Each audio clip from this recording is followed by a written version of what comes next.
Do we need to put spoiler warnings for biopics? I don't think so. I mean, it's it's about his life, so I'll put it anyways, I guess. Are we recording? Yeah, we're live. So I've seen a couple biopics in my life, and well, I'd say this is a little bit more kind of a documentary, actually, and there are a lot of good ones out there. You know, Bohemian Rhapsody was a fun one. You know, Rocket Man was an interesting one. But out of all the ones that I've seen, this has by far been the most creative way a person could do a biopic. Has it been done before? I don't think it has. When I first heard this idea, I never forget, I was sitting in the movie theater, you know, the commercials came on and the trailer for this dropped, which is interesting because I never saw advertisement for this movie whatsoever, you know, outside of that. You know, I didn't see it on YouTube or like, you know, social media. I saw this through advertising in the theater and I was like, I have to go see that. So I went and oh my gosh, I'm not going to talk a whole lot about like the plot of the movie because it's just about Pharrell Williams' life, right? And that's, you know, pretty open to the public, I guess. I'll talk a little bit about it just to make some points. But what I really want to talk about is the fact that there's no bounds to creativity. I mean, I tell people this all the time. Like, one of the most beautiful things that we are given on this earth is the ability to create things. And there's like, most of the time, nothing stopping for most people from like making something you want. Maybe some limitations if you have like a budget, right? But like, I use Minecraft as a metaphor all the time. I have people play with me and they'll be like, I don't know what to do. I was like, you can do whatever you want. You want to build a tower that, you know, touches the sky? Go for it. You want to build a giant farm that, you know, plant nothing but beets on it and who's gonna stop you? Nobody. No one will stop you. And maybe one day someone will make a biopic using Minecraft, but regardless. Wait. Should I have like a hat or something? There we go. No, wait, even better. Anime hair. Okay, let's keep going. Pharrell was like, how can I tell my life story in the most creative way possible? Let's use freaking Legos. It was genius, brilliant, chef's kiss, right? Because as a creative, you know, I feel like creative people think differently, right? And throughout the movie, you see examples where Pharrell does think differently. And, you know, like I said, I'm not going to get too much into like plot of the movie. I mean, for the most part, it's a pretty cut and dry biopic of like, oh yeah, I was different than everybody. And then I grinded and worked hard. And that's where I got from today. Most successful people, it's usually a similar story, right? Not all the time, but like when we think of someone like are the greatest like artists out there, we think, yeah, they were different. They struggled. They eventually got to a point where they found success. There's a little bit more struggle. They peaked. Then they had to fall and then like a re-rise again sometimes, right? Not all the time, but like, you know, it's the gist of it, right? And what I loved is there was a part of the movie in the beginning where, you know, you see Pharrell as a kid and he's describing the neighborhood he grew up in. And to him, life was just, he grew up in a part of the town where like most people consider it the projects, but he talked about how so much of it was just so magical and cool. Like he lived apparently where like the Blue Angels jets would like fly over him, and there's a part where you can see like the older people in like Legos, right? They're all kind of like grumpy about it because they have to deal with the rumbling of these planes, right? But you see Pharrell so happy and he's filled with this wonder, like he has this such optimism in his life. I mean, you know, he's a child, right? But there's a part, and I have to say there's some banger music in this movie. We start off with Stevie Wonder, I Wish. I mean, look, it's like Happy Feet in here, and Pharrell's describing about how he, like, this is one of the parts where he talked about how he's different, where he puts on music and to him he sees colors, he sees like these patterns, and he's like Remy from Ratatouille, like, you know, this is boom boom boom, right? And if I watched a normal biopic, you know, they would show that scene, the music's playing, Stevie Wonder's like, you know, and it would be kind of bland. But the fact they did it Legos, they were able to like really express the color and vibrance that Pharrell felt when he put on his records, and he would listen to them over and over and over again. And that was such a cool way to express how he felt as a child. I was like, yes, you see in colors. The movie was so vibrant and bright. It was so beautiful. It was so fun. It was so unique to do this, you know, right? And throughout the whole movie, you see that this is literally the best way an artist could express how he felt growing up, how he felt being a musician. I mean, there are parts when he would talk about like, I was putting a beat together, and how he represented beats were just like these little like Lego 2 flat bricks, and he had like various little like random like little Lego studs on top of it, and each one of them represented a beat, and that's what he would like, oh, this is a beat. He would share it, and he would like hand it to like another artist, you know, like Pusha T or something like that, and Busta Rhymes or whatever, and be like, this is my beat, listen to it, you know. And he would have like a couple of those, and then he had a point where he was talking about like, I had this giant library of beats, you know, and then like like it would show him building the beat, almost like a Lego, you know? And that was the kind of the metaphor, right? And then he talked about this library he had of all these different beats, and like some of them never even got to use. Like he had a beat that he made for Prince, but like, you know, Prince never returned his call, you know, and it showed a scene where he had like this locker of all these beats, and like this is something that I kind of related to, of like there's all these projects you can have, and maybe they just you don't know what to do with them, but you have them somewhere stored, right? And then I think eventually he used that beat to make Frontin' as the song he made. But yeah, just that was so cool how they did that, how they were able to express that. And so much of the time in the movie he would talk about like, this song reminded me of blue murky rainbow with different shades, and it showed a blue rainbow of various shades of blue, a rainbow pop up above him. Like that was I was like, I was so blown away. It was so magical to watch. And this is more about like the pacing of the movie and everything, going through his life, you know, his rise and downfall. But one of the funnest parts is when it would like tease and introduce a music artist.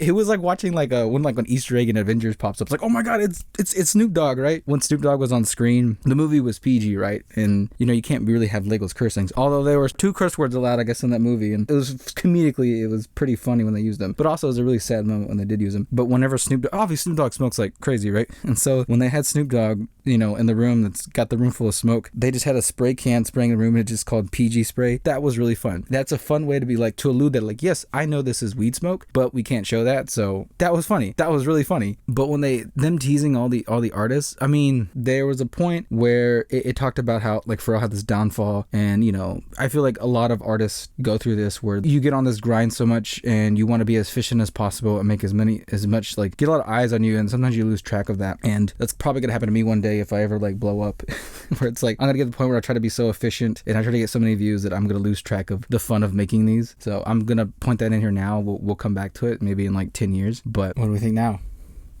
I'm Chris Pratt.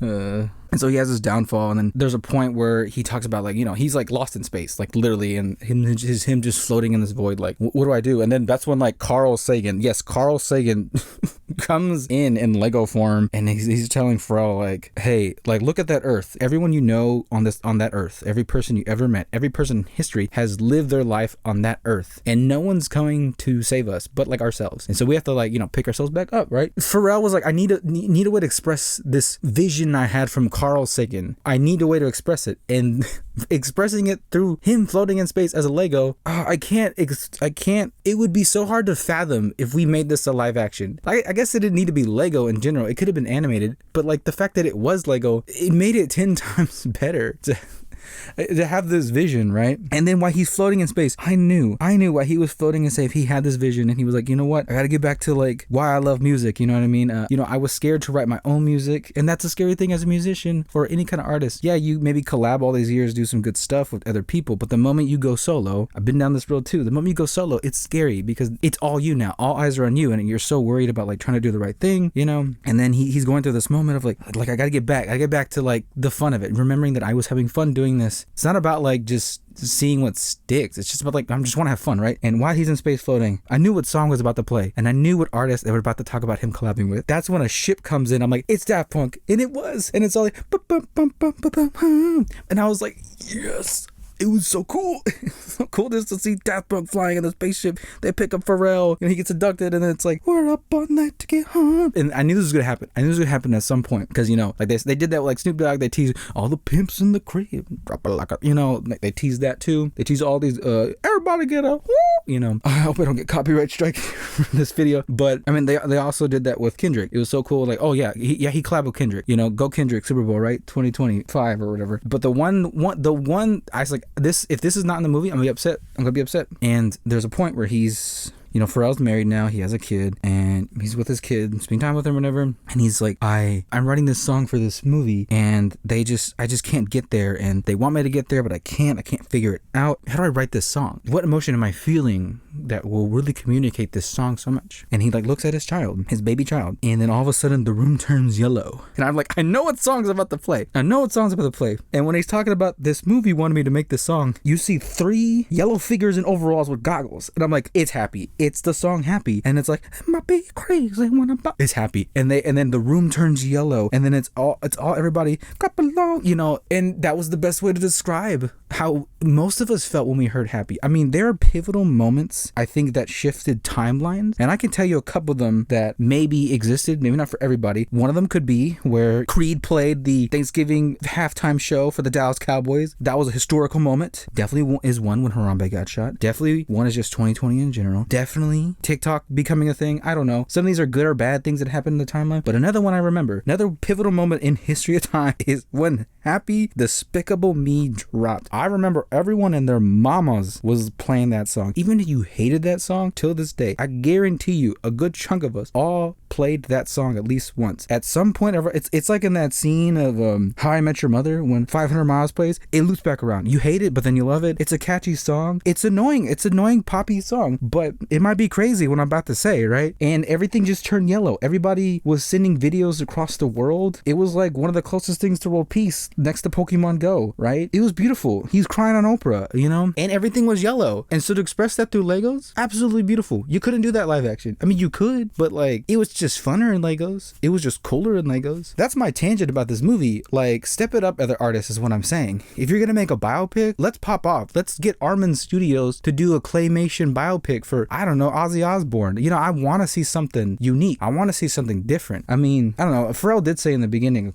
he was like, nothing is unique. He described it as like building Legos. Like, yes, when you build a Lego, it's a creative idea, but like you're building stuff from things that's already remade. It's all borrowed. But like, even if you are borrowing stuff, what new can you make? You know, it's like, let's say I get inspired from a book or a movie. Let's say I get inspired from, I don't know, Lord of the Rings. And so I tell a fantasy story that's very similar to Lord of the Rings. And you know, people are like, you're just copying Lord of the Rings, you know, but like at the same time, maybe the Lord of the Rings hasn't been told through my eyes. I don't know. It's like when that person wrote Grendel for Beowulf. Let me tell the story through someone else's perspective. Don't plagiarize, is all I'm saying. But what if I filmed the rest of this like this? It'd be easier because I don't have to animate my mouth.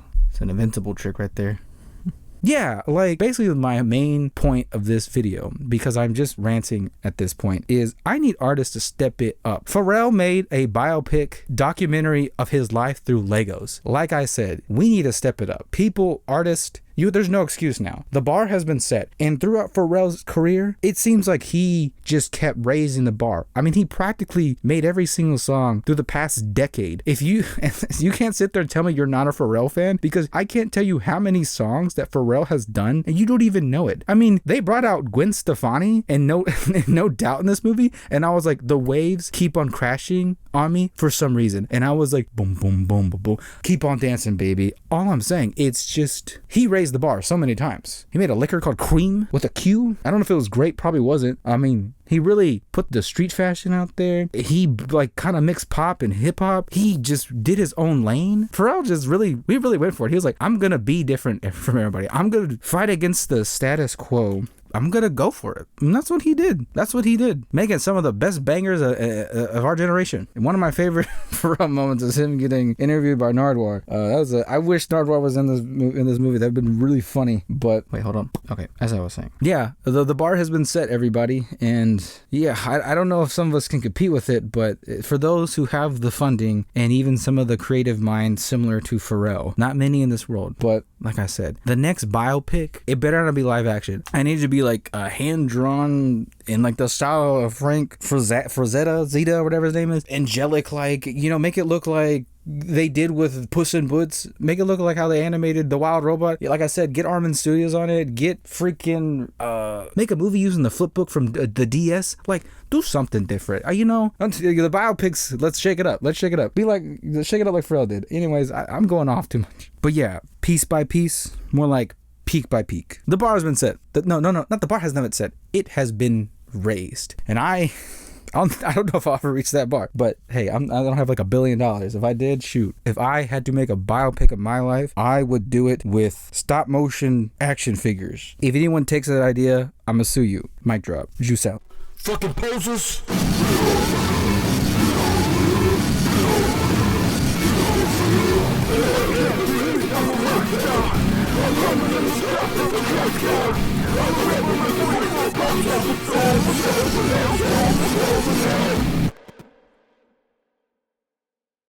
And cut. That's a wrap.